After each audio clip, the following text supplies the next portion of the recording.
रामचरितमानस अयोध्या कांड। भरत का राम की प्रतिज्ञा मानकर नंदीग्राम में राज्य संचालन। चित्रकूट से राम की चरण पादुकाएं लेकर लौटने के बाद भरत का नंदीग्राम में राज्य संचालन। रामायण में त्याग, भक्ति और धर्मपालन का अद्वितीय आदर्श है।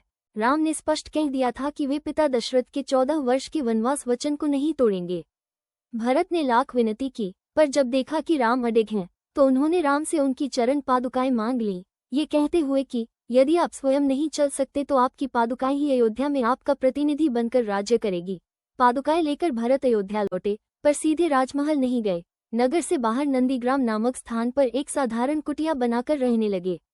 वहीं से वे राज्य कार्य देखते थे। भरत ने राम की प्रतिज्ञा और पिता के वचन दोनों का सम्मान करते हुए अपना जीवन तपस्वी जैसा बना लिया। वे जटाजूट धारण करते, भूमि पर सोते, साधारण वस्त्र और अल्पाहार रखते, ये भावना रखकर कि जब बड़ा भाई वन में कष्ट सह रहा है, तब मैं ऐश्वर्य में कैसे रहूं।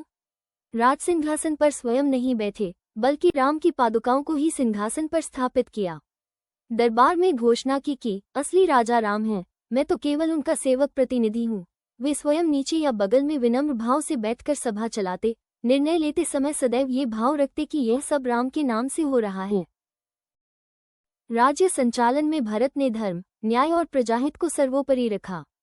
गुरु वशिष्ठ, मुनिजन, मंत्रियों और शत्रुघ्न से परामर्श लेकर प्रशासन चलाया, ताकि राम की अनुपस्थिति में भी अयोध्या में रामराज्य जैसा ही वातावरण बना रहे।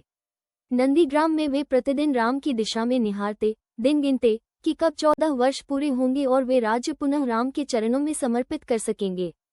जब वनवास की अवधि पूर्ण हुई और राम लौटे, तो भरत नंदीग्राम से ही पादुकाएं लेकर आए। उन्हें लौटाकर राज्य तुरंत राम को समर्पित कर दिया।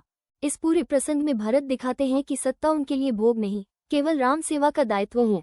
सच्चा शासक वही है जो स्वयं को स्वामी के चरणों का दास मानकर राज्य चलाए।